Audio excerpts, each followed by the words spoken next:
So let's start with the first one. Why is testing necessary?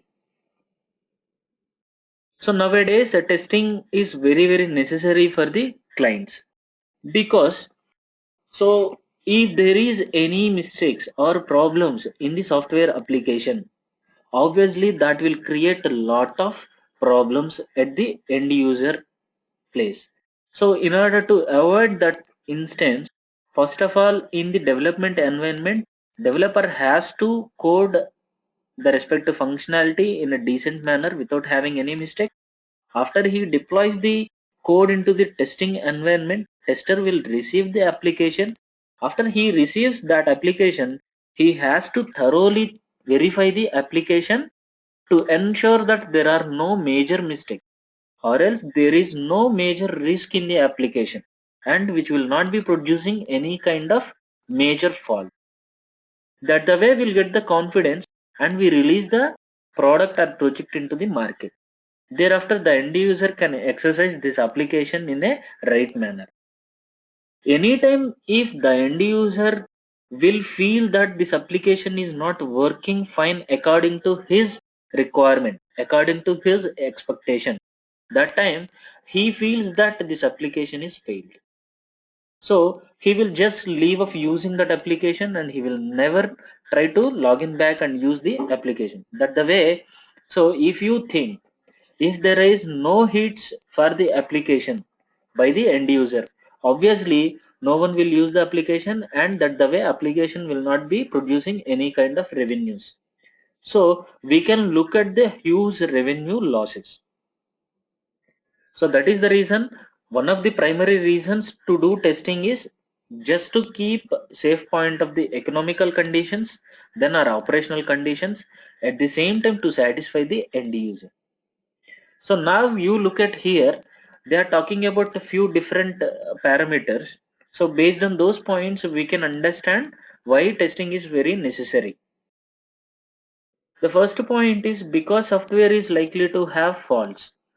Obviously, every software is likely to have faults, because as we discussed that software is nothing but it's a collection of programs and it will be written by the developer for a cause. So there are a number of complexity things in the real market, and there are so many problems in the real market. Just to find out the solution for those problems and make simplifying of the complexity things, we are approaching the software. So obviously the software is being developed by the human brains. So if human will be starting and doing some kind of work, so we always tend to make the mistakes. That is our birthright to make the mistakes. So we cannot avoid that, because we always we always won't be able to give the consistent way of work. That is the reason, while we are developing the software also may have some kind of mistakes in it because of the human mind. So based on that reason, we can simply conclude that every software is likely to have faults in it. So since it is having faults in it, definitely we should have the application should have the thorough kind of testing on it. Then the second point is to learn about the reliability of the software. Here reliability is nothing but the trustability of the software. So why you should learn about the trustability of the software? So if anybody trusts application very well, then that means that the output of the application, or else the client will be able to use that application in an effective manner according to his need. So while he is using any kind of application and he gets satisfied by the application, obviously he trusts the application and he keeps on using it. That time actually relatively the revenues will be generated for the company. But here we need to understand one thing, that the above statement is saying that software is likely to have faults. Obviously, software will be having one of the other kind of defects within it. If we are able to identify those defects, there is no problem. But a few defects which will be hidden in the application, but those may not be creating any kind of problems to the application. That time we cannot even realize that the application is having defects in it. So Though the application is having faults in it, but still that can be met the end user perspective or end user expectation. So as long as the end user is not able to find out the mistakes, he feels that the application is very reliable, though this is having faults in it. So simply saying, so any sort of specific condition will be exercised at the particular condition and time. Then, so if any defect will occur, people will say that that is non-reliable. Any specific time under the specific condition you perform some activity and feel that there is no defects and it is meeting your requirement. Obviously, we feel that that is reliable software. So here we need to understand one thing is, every software is likely to have faults, but those faults may hide out in the application. So, and it is not creating any kind of impact even. That is the reason we are not able to find out such kind of mistakes. Though the application is having mistakes in it, and it is still able to meet the customer requirement. That is the reason we are saying this as reliable software. So out of testing, we learn about the reliability of the software. Then the next point is to fill the time between delivery of the software and the release date. Here we are majorly talking about the timelines. We never do testing just to verify the timelines.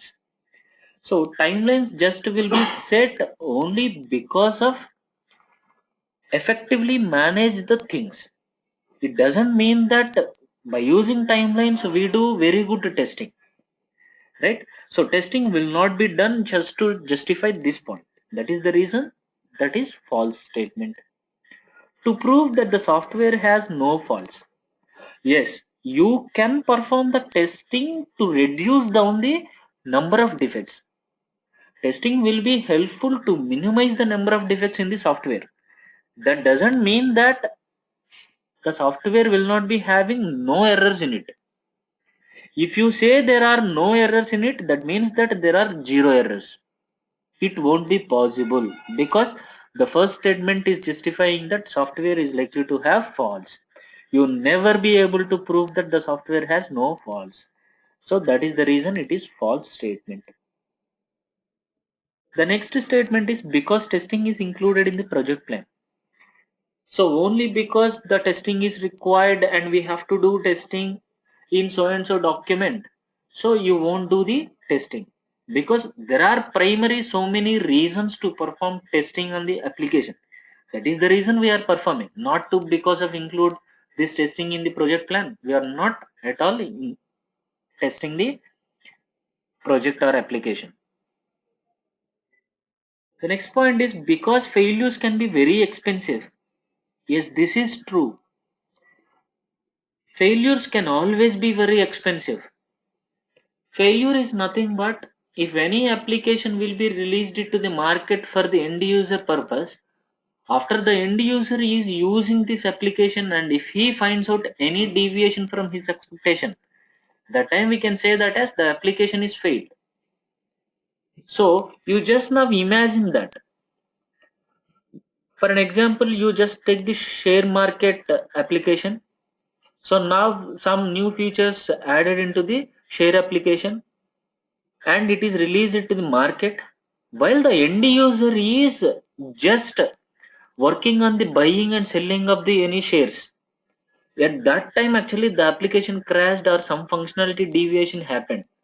Then what happened to him? So at that kind of instant he might have faced some kind of economical loss. If he faces that kind of situation only because of the failure application, that time he may sue the company. So in return actually will be in a situation that will have to pay back. So at that time actually two things will happen. One is reputational loss to the company. The second thing is economical loss of the company. So the reason we always very careful about the releasing of the project and the quality of the project. So keeping this point in our mind, we can say that failures always be very expensive. And to avoid being sued by the customers, this is also true. Just now we have discussed, if anything goes wrong, then obviously we'll be sued by the customers. That should not be happened because of testing. So testing at least can be helpful to make sure that this application is not having any kind of major failures, so that we'll have the confidence to deliver it in the market. Then at the end point is to stay in business. If we are able to deliver the quality product to the market, then obviously the business will be increased. If end user is getting satisfied by the using of this application, obviously he stays. He obviously stays in the business, or he gives always the business to us. That the way actually we can stay a longer time in the business. These all the beneficial points will happen only because of testing. So that is the reason testing is most important activity to perform on the application.